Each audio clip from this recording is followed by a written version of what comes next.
Hello and welcome to a backstage salon for the Golden Cage. I'm still trying to get us set up here just a little bit more. I think I may need to raise this a little bit. So what this backstage salon is all about is to give us a chance to look at the characters and to look at the themes that are in this play.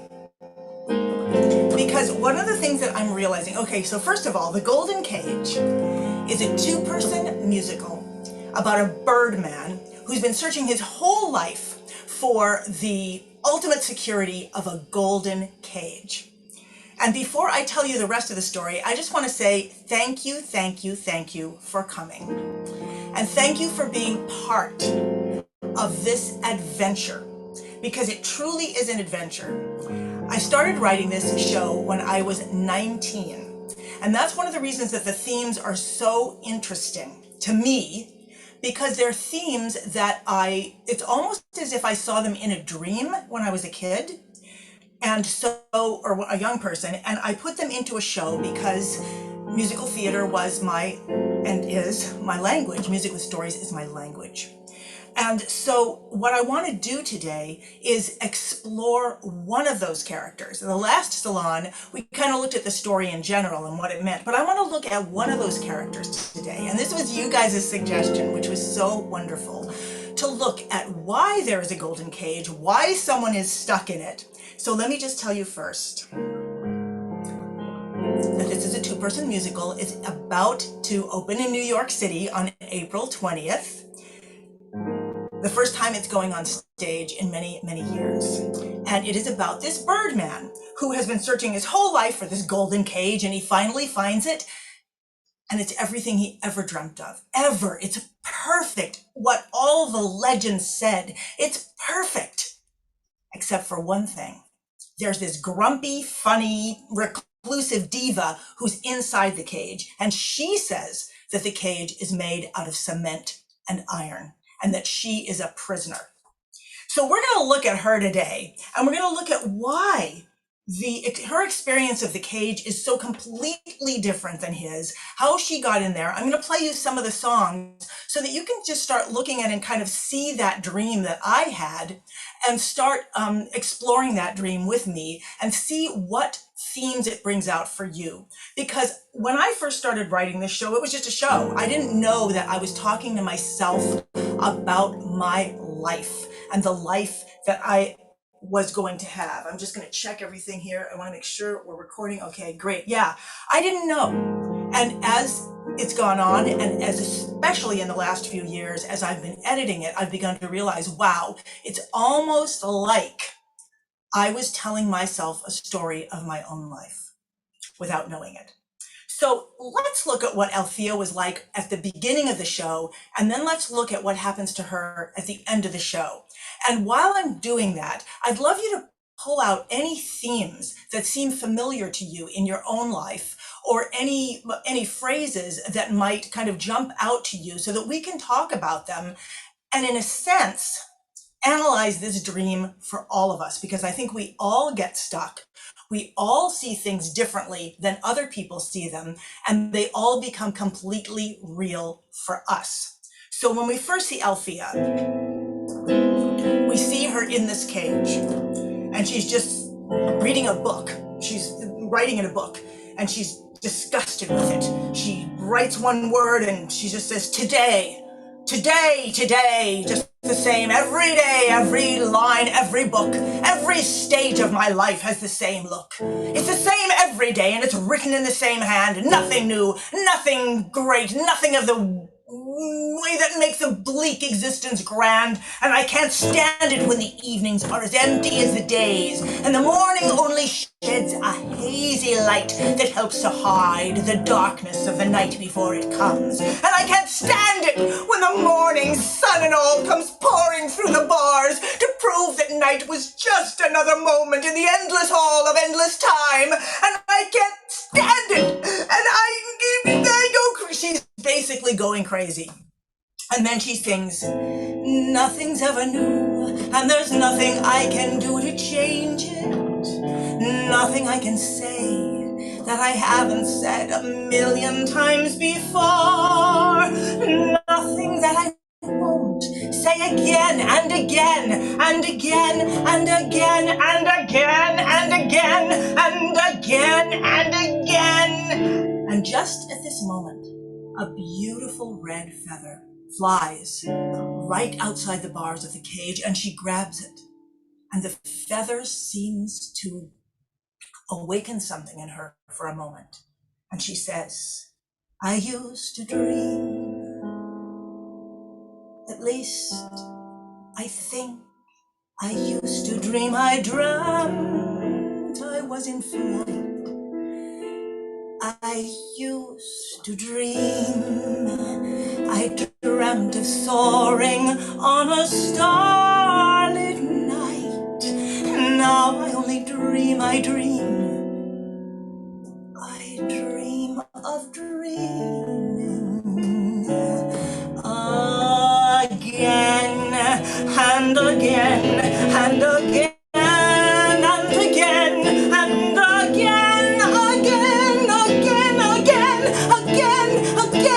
again. And just at that moment, she hears something shuffling up above her. She immediately prepares to do battle with it because she's so dramatic. What she doesn't know is that up above her, has landed on her roof, is Boris, this adorable, charming, and yet, adventurous and yet avaricious in some ways, Birdman. But I just want to stop for a minute and look at what it was like for Alphea in the beginning, and if that feels like it has any kind of resonance for you, because it certainly does for me. This idea that nothing's ever new and there's nothing I can do to change it. Nothing I can say that I haven't said a million times before. And she's totally dramatizing it. So it's like this, oh my God, does everybody know I live every day in utter and unbearable solitude while the rest of the world, etc., etc. She just lives in drama. And yet, there is that beautiful, tender, I used to dream, at least I think I used to dream. I dreamt I was in flight. So I just wanted to give you that first. And then I'm going to take you a little bit further into her. And then I'm going to stop for a minute before we go through the rest of the show. And well, actually, you know what I think I'm going to do? Because I'm still experimenting in how to do the Backstage Salon. I'm going to shift over here and I'm going to just see if you have any comments. Is this, let's see if I could actually shift my, like, what are you hearing? Are you hearing any resonance so far?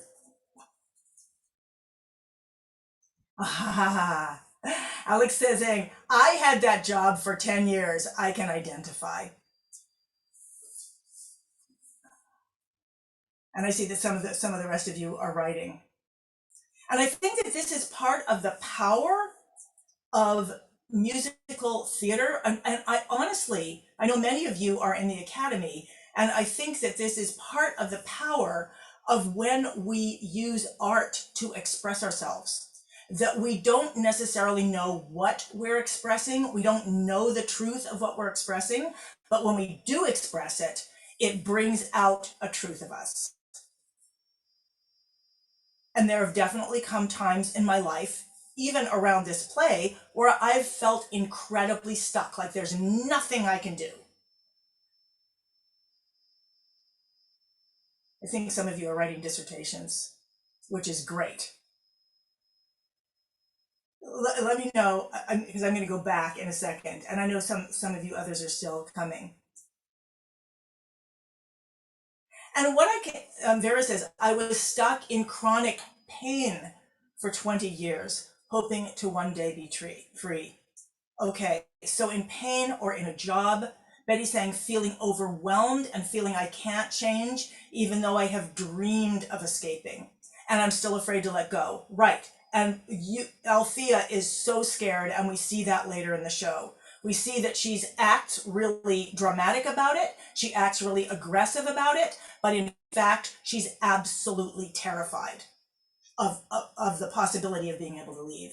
Linda says the stories we tell ourselves can become self-fulfilling prophecies. Yeah, we do. We build it and then we keep building it and we keep building it out of fear. And Carol says, I hear the desperations of the times we live in now and feeling powerless. Yeah, yes. Yeah, it's really interesting because I wrote this show, started writing this show many, many years ago, and yet having it come out now, everyone is being like, wow, how timely is that? And I'm like, it may be timely at any time, but certainly it is now.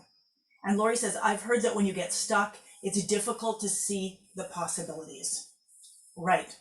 And that's what happens when the other character comes in.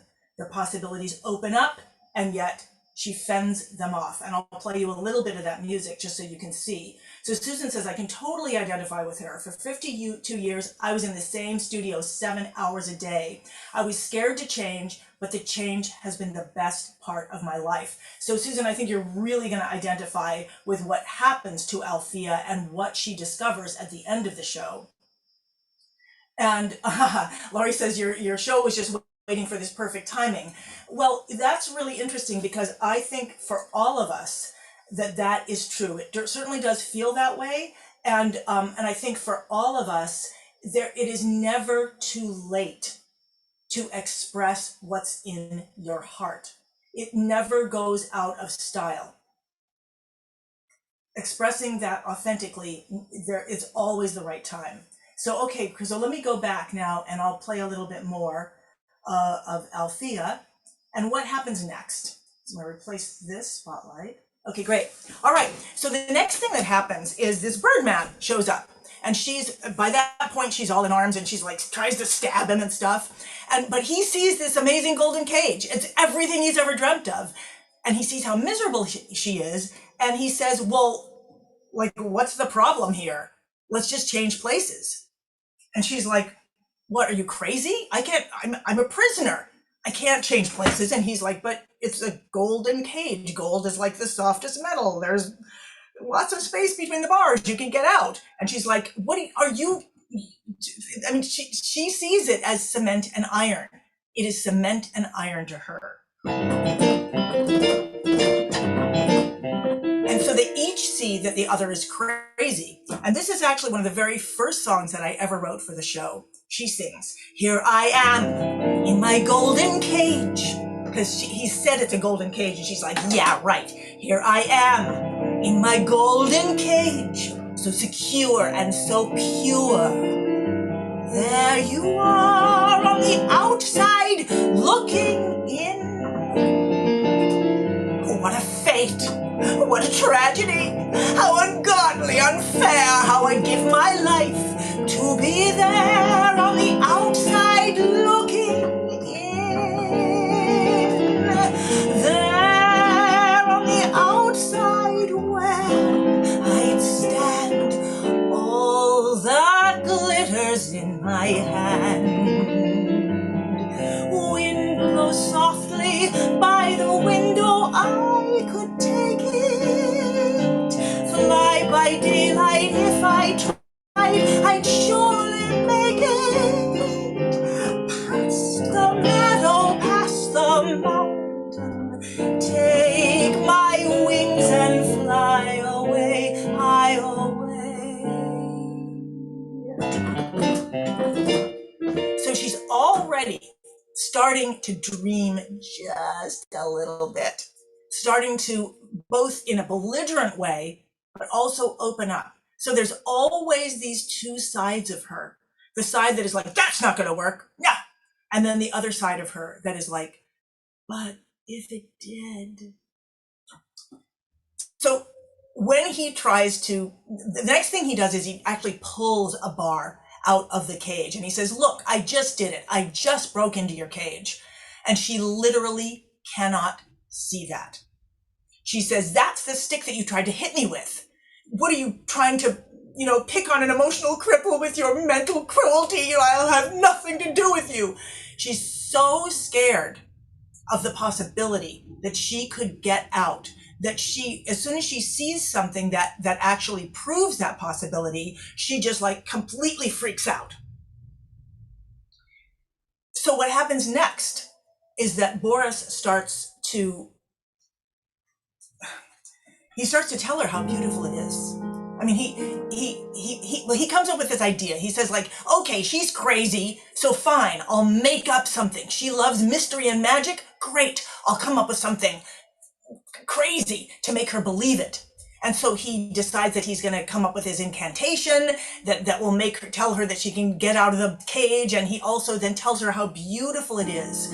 He says, the rhythm, the music, the rapture as you're reeling, the feeling as you sail into the sky, that moment of freedom, the pounding in your head, when first you spread your wings and start to fly. Oh, can you imagine how it sparkles? Can you imagine how it shines? Can you imagine, and imagining makes you want to open wings and take the leap and fly.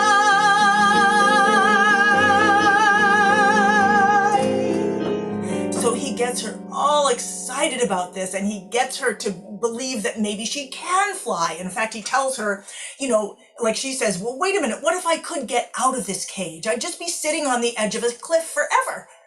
Like, so what's the point? I'd just be out there. And he says, no, no, no, no, no, no, no. You could fly away. And she says, oh, yeah, right, I can't fly with wings. And he says, you get the wings afterwards. They prove that you can fly. Do you get a diploma before you do a term of study? Do you get a medal before you do a heroic deed? No, no, no. You get them to prove you did. It's like that with wings. You get them afterwards. So she starts to believe him. He comes up with this very complicated thing that she has to do, like, first you kick your legs up high and you do the count to 4, then you paddicate, do it once again, and drop to the floor. He just makes up this complicated thing that she has to do in order to get out. She actually does it all. She's already the only thing that she has to do. There's one last thing she has to do in order to get herself out, in his mind, because he knows she can get out. She just has to blow this trumpet. And she puts the trumpet to her lips, and she tries to blow, but she can't. That one last thing that she has to do to get through her own mind and believe that she can get out, she cannot do it. And she puts the trumpet down and she says, Boris, I can't do it. What if I'm supposed to be in this cage? What if I was meant to be in here? What if, you know, and he just freaks out and he breaks in. When he breaks in, something really amazing happens. And I'm just going to sing this one song and then we'll talk about this. Talk about what we need to go through in order to actually allow change to happen. A change that could happen in any moment, but we need to go through a set of things in order to believe it. And sometimes, right at the last moment, we won't let it happen, and we stay in that cage, which is what Alphea does. But then when Boris breaks in, suddenly everything is different. She sees the cage. She says, look at the way the sunlight glitters. See how it shines there on the wall. This is the way it used to be. Long ago, I barely remember. And once again, strange it should be. I can see it. How could I leave it now? Suddenly, it all looks different to her. And she sings, my house is nice like this. The curtains hung, the sun is shining in upon the wall. How could I leave it all behind, go searching for an answer I might never find? The road may be empty and cold, I'll be lost and alone. Here I have a home, and it's nice like this. The curtains hung, the sun is shining in upon the wall. How could I leave it all behind, go searching for an answer I might never find?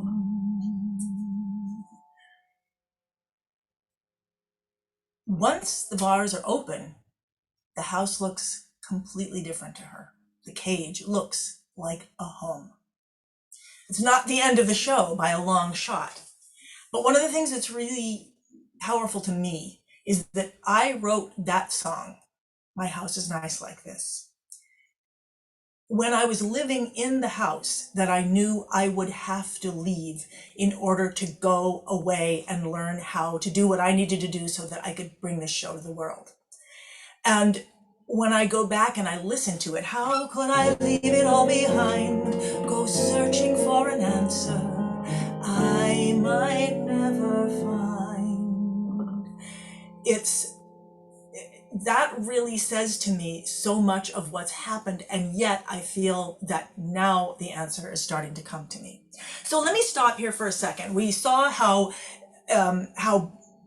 Alphea held on to her belief that she couldn't get out, and how Boris came up. I mean, I did it really fast, but how he came up with something that she had to go through.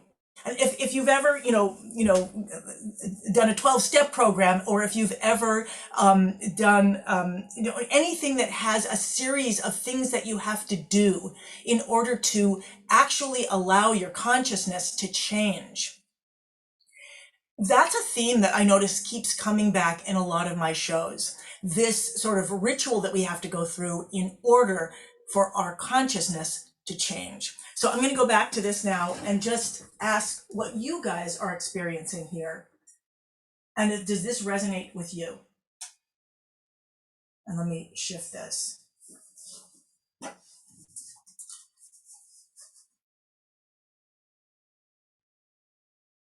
Aha.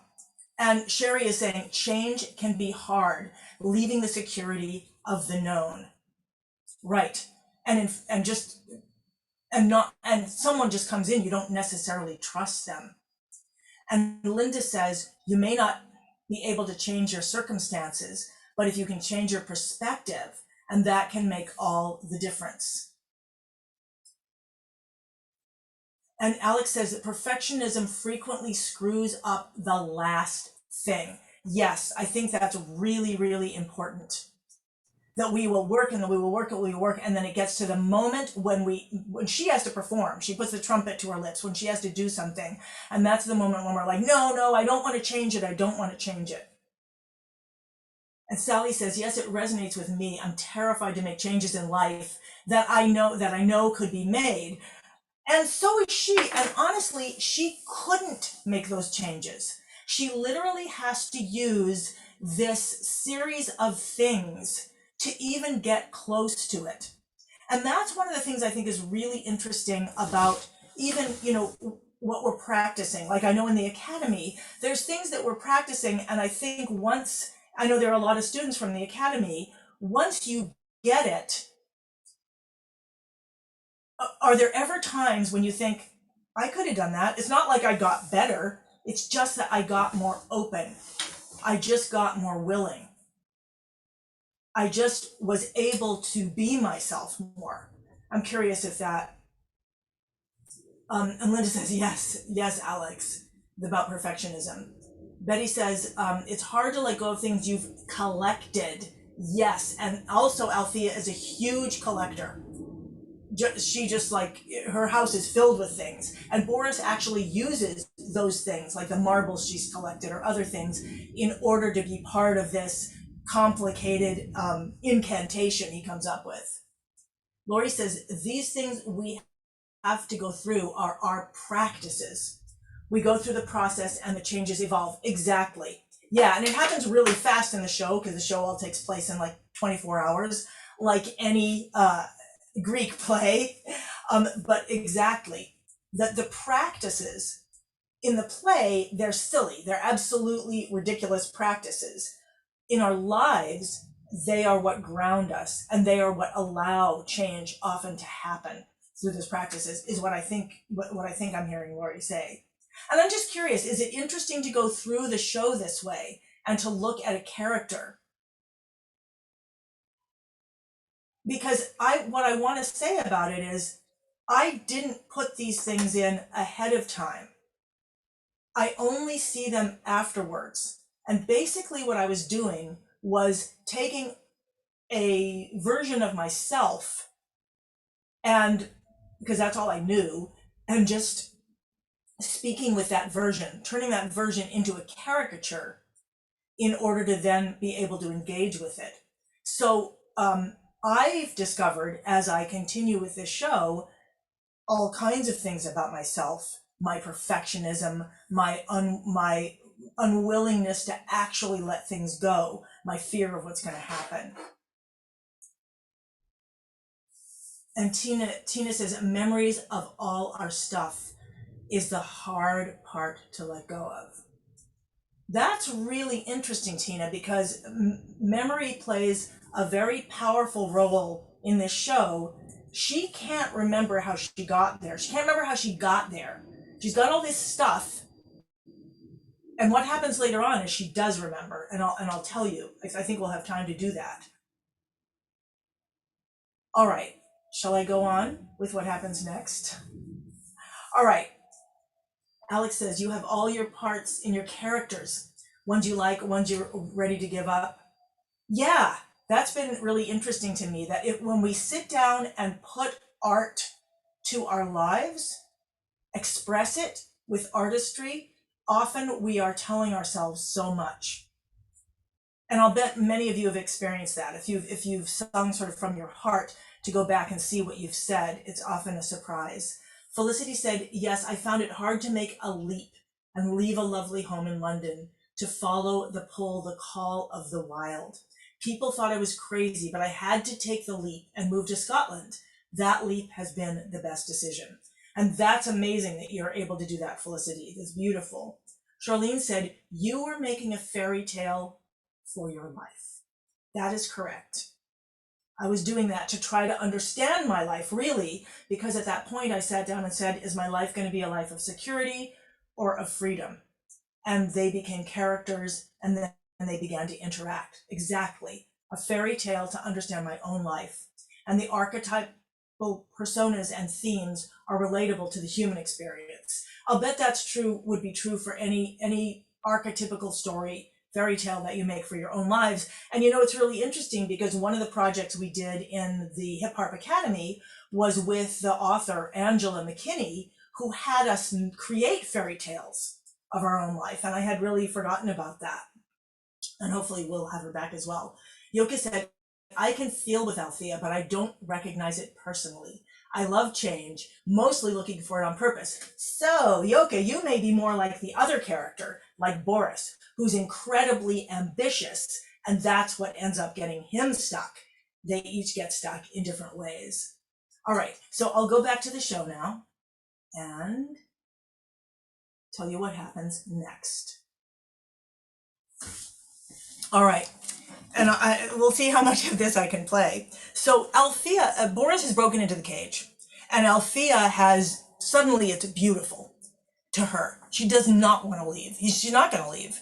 And Boris is like, but wait a second, you really wanted to leave. That's what you wanted. And she was like, well, not anymore, because it looks really good now. And he is just horrified. And what he does is he just goes back and, sings, don't you remember, you can remember how it sparkles out there. Can't you remember how it shines? And he gets her to really, she's like, I can imagine, or he's asking her if she can imagine. Yes, I imagine, I can imagine. And then he gets her back to to singing that, the rhythm, the music, and I can imagine, I can. And she still is scared. She gets excited again. He takes her to the edge of the cliff. He builds this beautiful song, and she still is scared, and she says, push me, Boris, push me. Take me to the edge and show me that I can fly. Let me take the leap. So she asks him to push her, and he does. And boom, she goes over the cliff. He hears her crash, and suddenly he realizes, oh my God, I've killed her. How could I have done that? But then he's like, but wait, now the cage is mine. And he gets into the cage, and he starts putting up the bars and trying to play putting up bars music.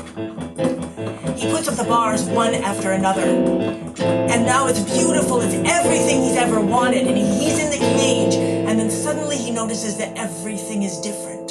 Suddenly the cage is made out of cement and iron. And now he is the prisoner who can't get out. He realizes that he's murdered her, and that he is the prisoner. Of course, he's the prisoner. He murdered her, and he should be in this prison. And he starts to lose his wings. He becomes very much like her. He starts singing the same song that she was singing about today, today, today. And he basically becomes Alphea. And at that moment, let's see if I can just, let me see if I can do this. He's singing.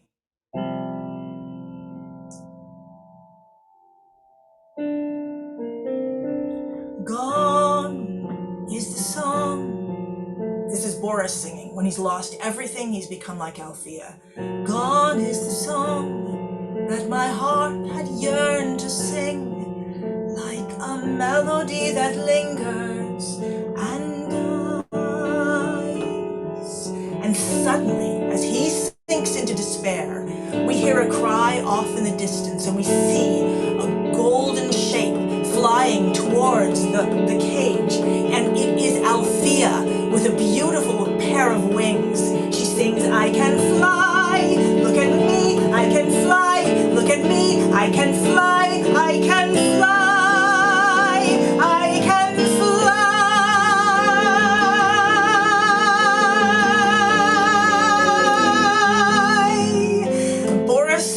She's an avenging angel. She's come back to kill him, and then she doesn't even know that she's dead, and he's mortified, and he says, Alphea, don't you understand? I killed you. He says, don't you understand? I shoved you off the cliff. And she's like, I know, and I never could have done it myself. How can I thank you? And he says, but I killed you. And she says, no, you did not kill me. And then she sings, she tells him what happened. And to me, this is one of the most recent songs that I've written. And I feel like I'll just sing it, and then we'll talk about it. Let's see if I just need to pull this up just a little bit more. My hands can get under this. Okay, all right. She sings. When you pushed me off that cliff, Boris, I thought that I would die. I felt the world slip away. There was nothing I could grasp. I was free, falling through the night.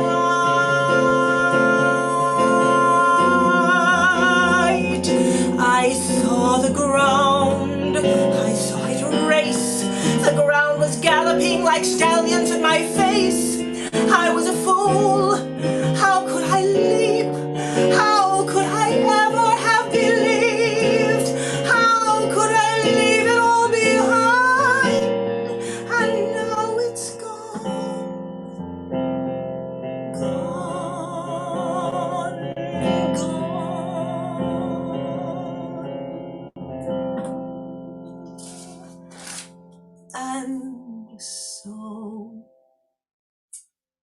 opened up my arms to embrace the end of everything. I hung above the earth. Boris, I hung above the earth. Instead of ground, I felt the air, the lift of wind. The wind was everywhere, and I was lifted to the sky. Boris, suddenly I turned and I was flying, and I saw the mountain. And when I saw the mountain and the cage, I saw it the way I'd seen it in the beginning when I first saw it. Don't you see? I am a bird person like you. I had a father who sang me songs about a golden cage like your father did. I searched for it. I swore that I would find this cage, and I did find it. And I locked myself inside, and I got trapped like you. But Boris, it's not the cage that is a trap. It's when you lock yourself inside. And the key is when someone else reaches in and you reach back. She sings, "Take the bars and we'll throw them away forever. Take my hand and we'll fly. Let me take the leap of believing. Let me take the leap of believing. Let me take the leap with you." And in fact, what happens is Boris also is terrified. He cannot take the leap himself, even though he hears what she's saying. He is now completely stuck in the cage, and he has to ask her to push him. She takes him to the edge of the cliff, and she pushes him off, and then she flies after him.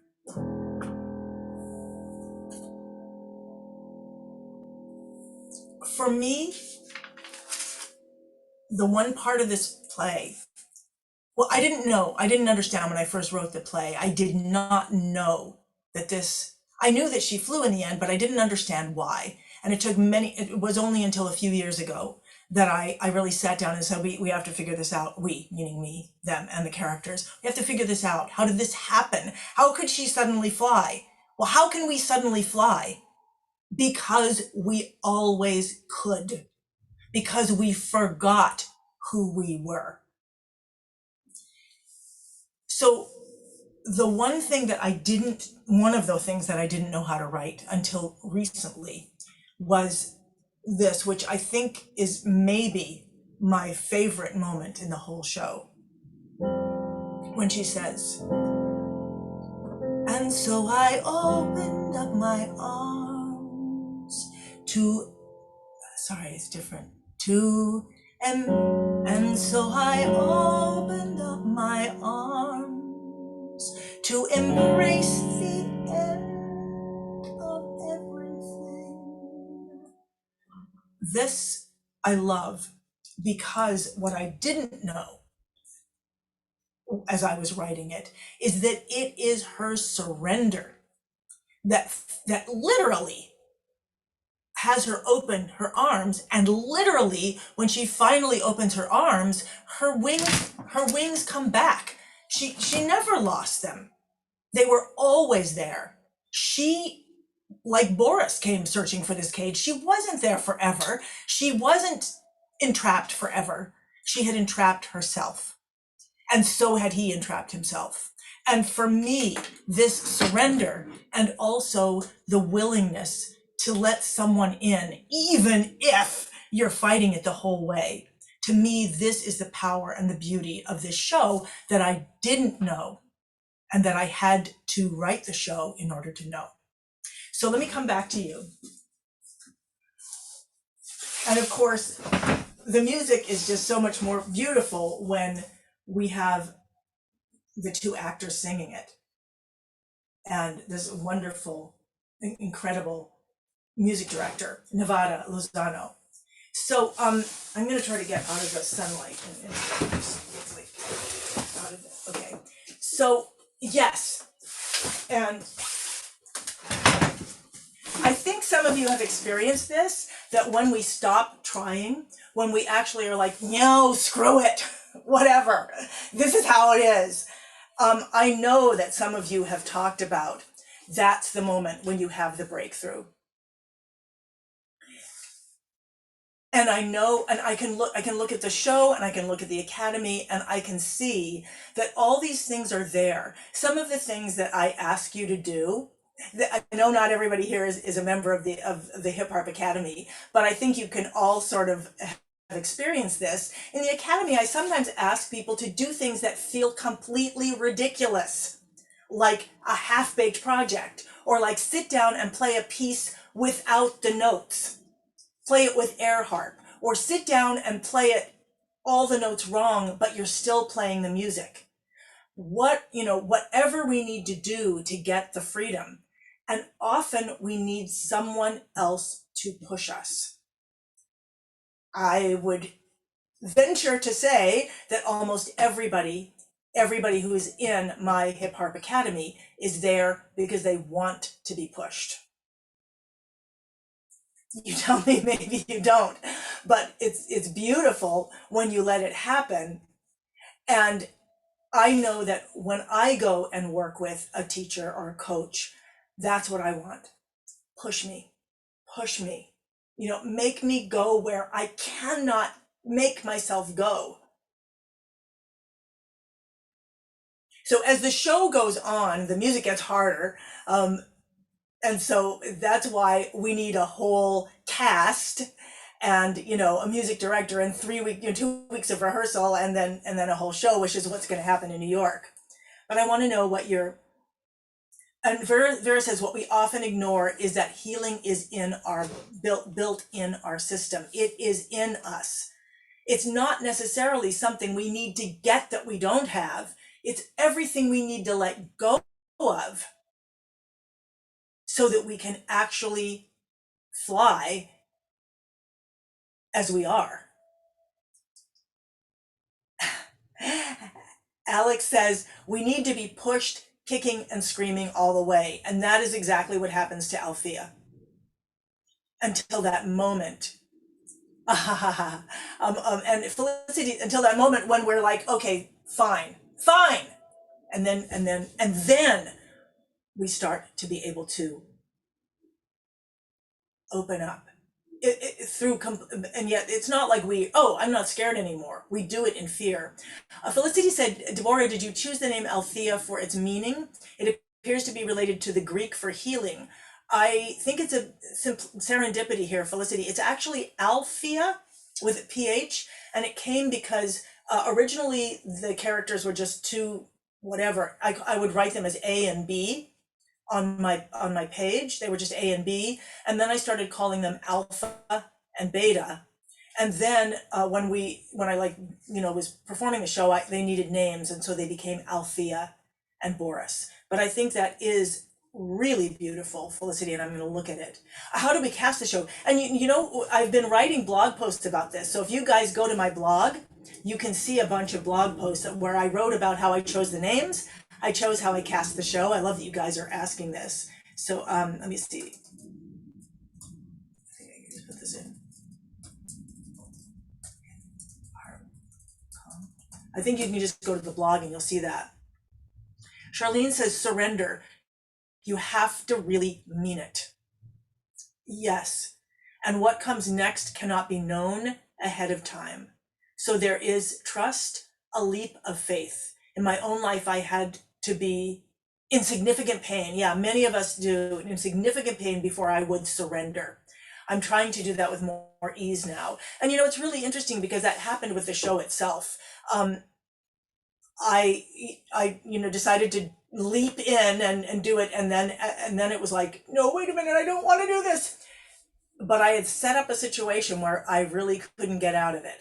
And I'm so glad that I did, because otherwise I would have many times tried to get out of it. And I think that's also what happens to Althea. I mean, I know she crashes down the cliff. She wouldn't, she wouldn't have, we can't, somehow we can't do it without crashing for some reason. Maybe we can, I don't know. Yolena said, for me, that is very true. Help me get to the places I could not imagine going. And what's amazing is this place that you can't imagine going is actually so you. It is so true for who you are. That's the thing that seems so powerful to me, is that it's not like Boris has her become somebody she isn't. It's not like she becomes a bird person and she never was a bird person before. That's what's so powerful to me. She becomes what she was. She becomes what she uniquely is and has forgotten. And I just want to say that again, because for me, for sure, it is a struggle, only because I'm scared, of it, to become and to express uniquely who I always was. And this is what I am you see me get excited when those of you who are in the academy, when you break through and you just are yourselves, and it's just this incredible, beautiful, like, wow. When someone does that, it's just exquisite. And the rest of the time, we're all kind of struggling to just, try to do it right instead of connecting with who we are. Vera says it takes letting go of what we have inadvertently absorbed. Exactly. We've taken all of this on, and it's embedded in our nerves and mind. And Vera, I know that's what your work is all about, that is to help break that up for people so that they can. And I think for many of us, that's our work. Betty said, it's hard to let go of the identity of what you used to be. I'm trying the idea of letting go of what does not give me joy. Yeah, and I think for many of us, that's scary. Because being in misery, just like for Alphea, being miserable, complaining, that's where she feels safe. Is that familiar to anybody? I didn't realize it. I didn't realize that I was doing a lot of things like feeling miserable, feeling overwhelmed. I'm really struggling with that. Feeling overwhelmed, I do it to feel safe so that I don't leap off the cliff, leap into a place that I'm afraid that I'm not going to be able to handle it. And so one of the beautiful things is that the show is bringing me to that place in what I'm doing in New York, because it's way out of my comfort zone.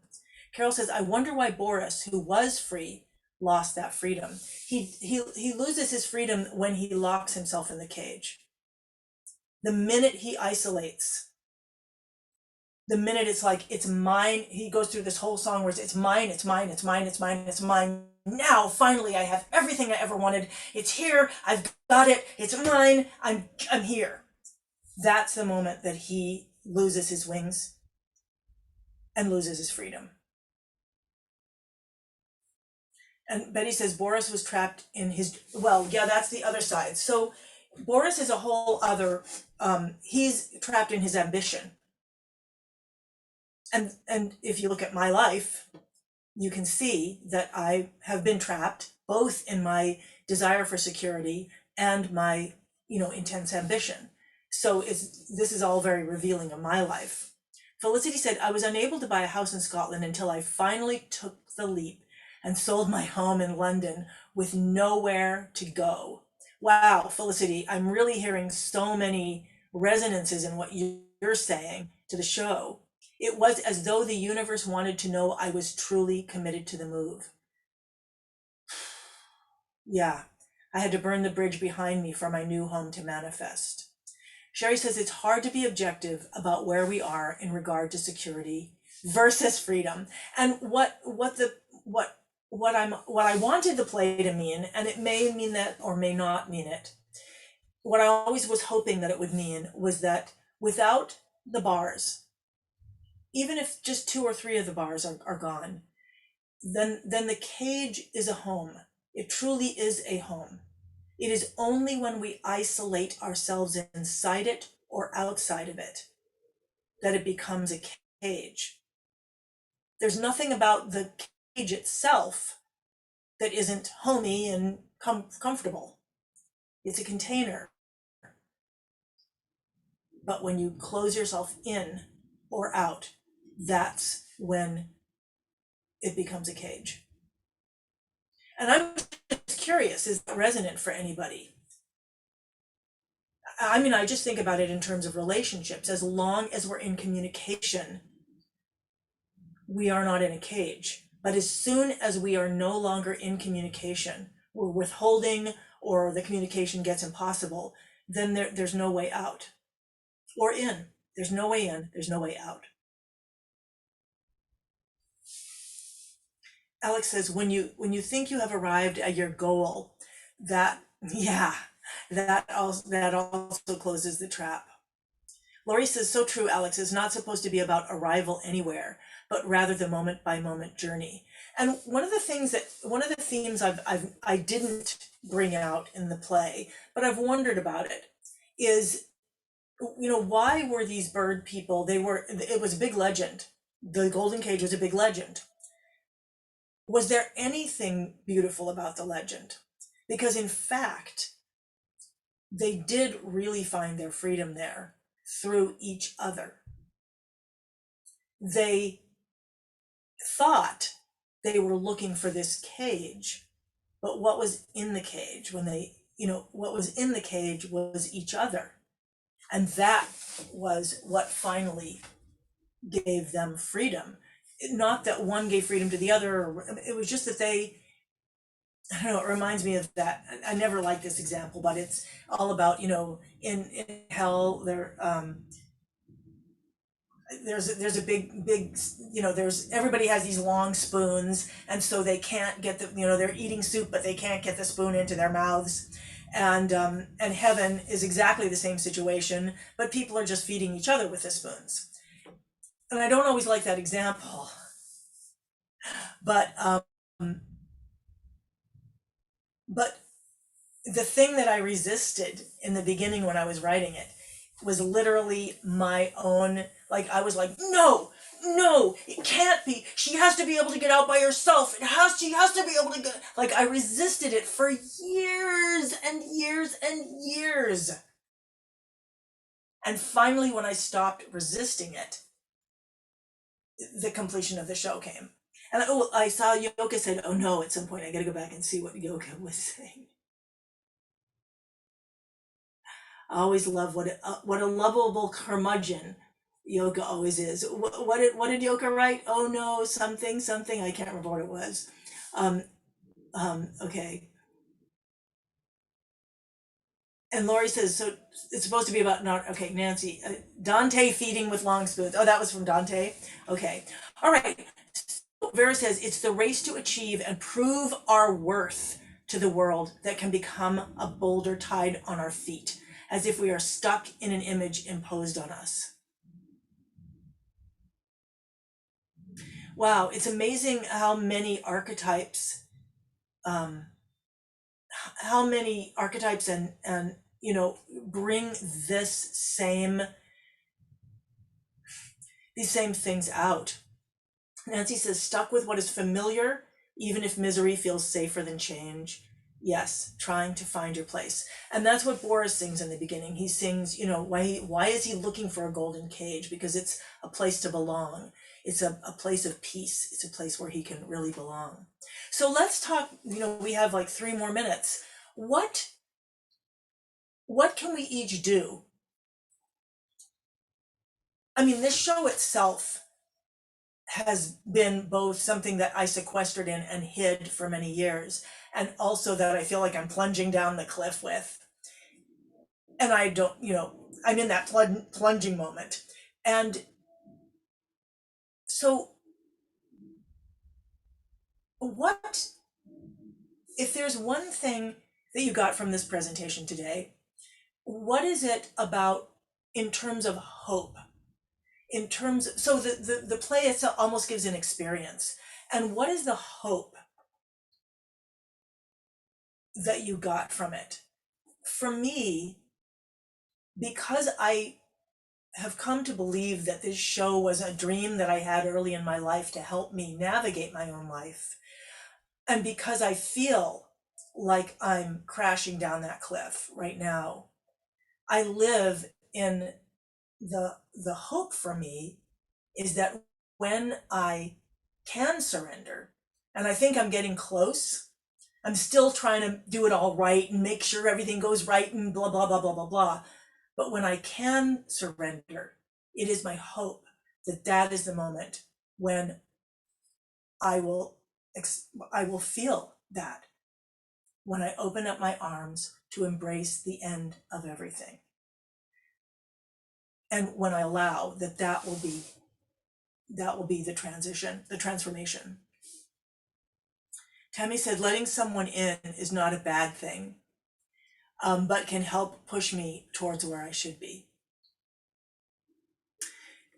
Yeah, yeah, I'm thinking when you say should be, I'm thinking, I keep remembering, it's pushing you towards who you actually are, who you truly are, before we built those cages around us. Charlene said that I'm a bird person, that I'm a bird person all along, to allow myself to become more and more who I really am. I think that's very emotional for me, that no matter where I am, no matter what cage I'm in, no matter what I've built around me, that I am a bird person all along. And if I can, find someone to push me off that cliff, or if I can jump myself, I can experience it. And Jane says, yes, Vera, we get stuck in what other people expect from us and forget where we should or could be going. And and really, Jane, for myself, I know that I have taken that on. It's not anybody else's fault. I have taken on wanting to please others and wanting to be the who that other people want me to be. And that's been, again, where I've hidden and sequestered, and that's what I've made my cage out of. And beautiful things have happened as well, but some beautiful things happen. One of the reasons I played the harp is that it was safe. I didn't think anyone would tell me, stop playing that too loud, or that sounds ugly, or how, that's too dissonant. So it was a very safe place for me, and it's given me the strength to then move out from it. Lori says, my hope is finding the courage to practice openness and surrender so that the true self can feel free enough to emerge. And I love that you're saying that, Lori, and it's reminding me that in the show, the practice is stupid. I have to remember that when I feel stupid about what I'm doing, whatever it is, like, I don't know, there's thing like stretching, or what, I don't know, the things I feel stupid about, I have to remember that that's irrelevant. Or even when I go out running, I'm so much slower than everybody else, and I'm just kind of embarrassed, and I'm like, but you know what? This is my practice. I have to find something in this that works for me and not how I look to others. So yes, I love that. Hope to find the courage to practice openness and surrender. And Nancy says, to trust is hard if one has been betrayed. Yeah.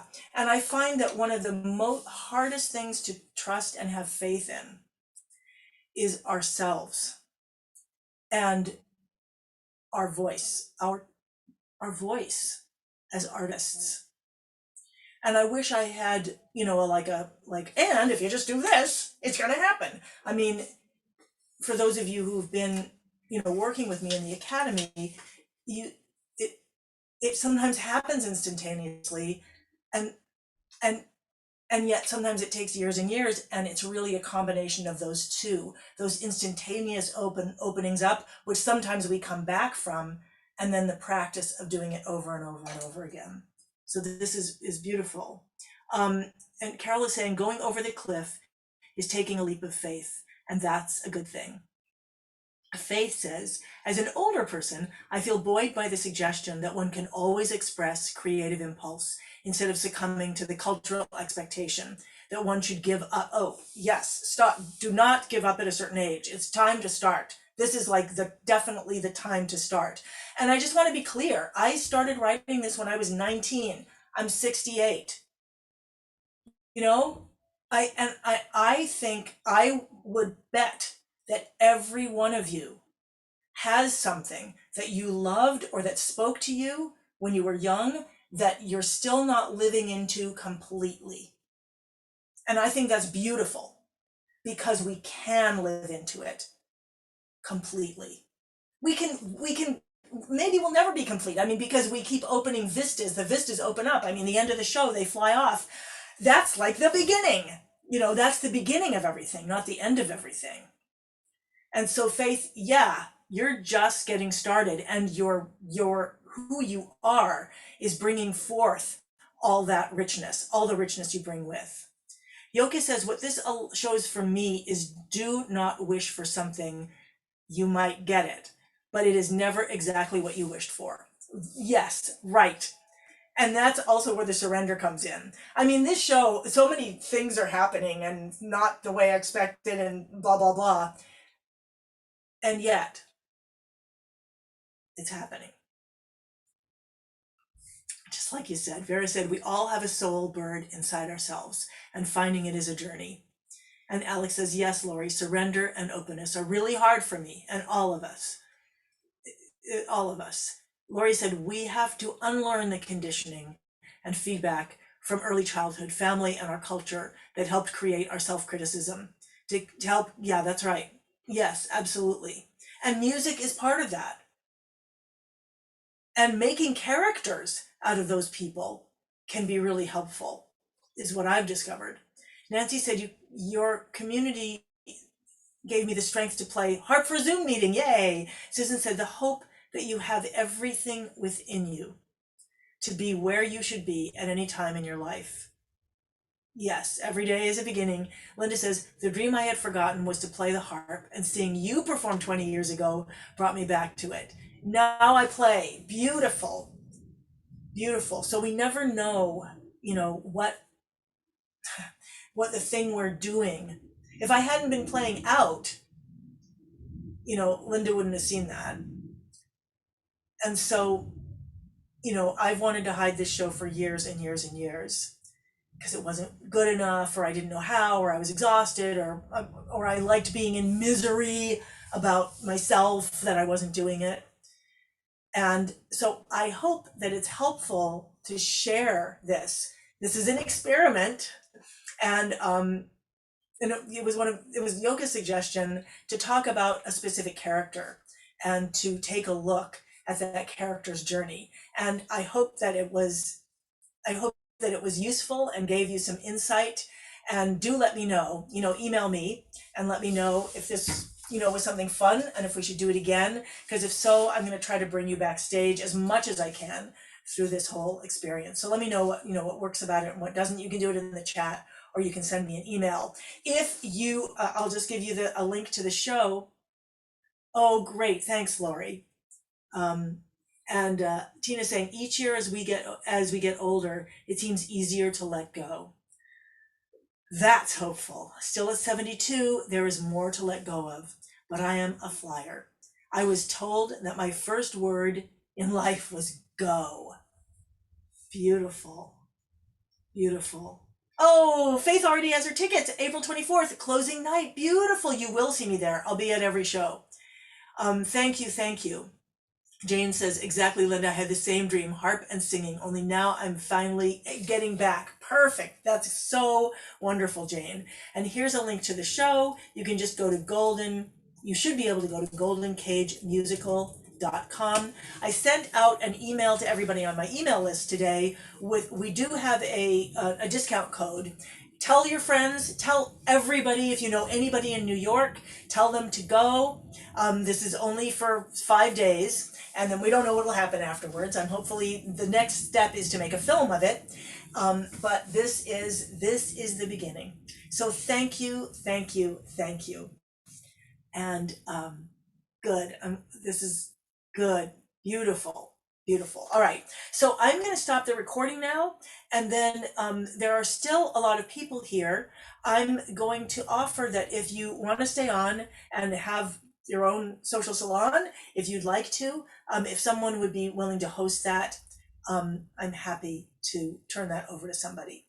And otherwise, we can all go out and enjoy whatever spring, the first day of spring. This is the first day of spring, right? Or is that tomorrow? It is today. Beautiful. Good. Thanks, Farah. I'm so glad you enjoyed it. All right, I'll stop the video now. And I'm going to bring everybody up. Okay. All right. Farewell. Farewell. I'm turning it off. Here we go. Stop.